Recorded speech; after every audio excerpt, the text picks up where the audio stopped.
Hi, my name is Susanna Mills. I'm the Deputy Editor of the American Philatelist.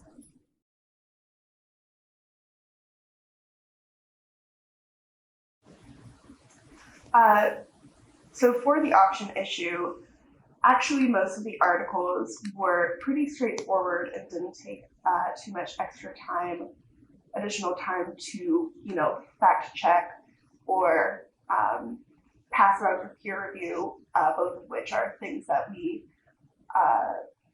do. But I will say that in the June issue, I have written my first column. It's called Behind the Curtain, and it's all about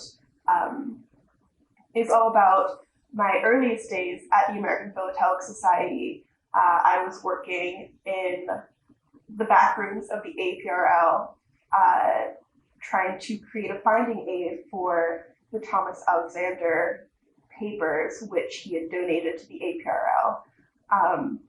And I can tell you that it was extremely overwhelming. So I kind of tracked my journey into the APS in that column. And now I just have to write my next column. And once I think of what I'm going to write, I will let you know.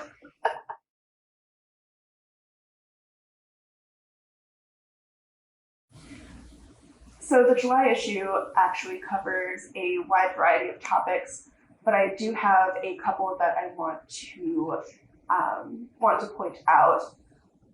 For one thing, we have published the last article written by the late Gordon Morrison, who died 18 months ago, and he was the Assistant Postmaster General in the early 90s.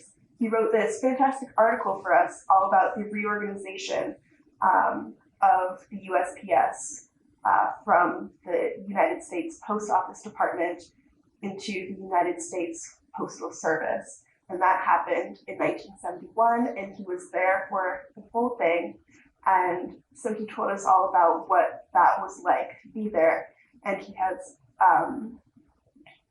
and his writing is just really, you really get to know him through his writing, and it's a very good read.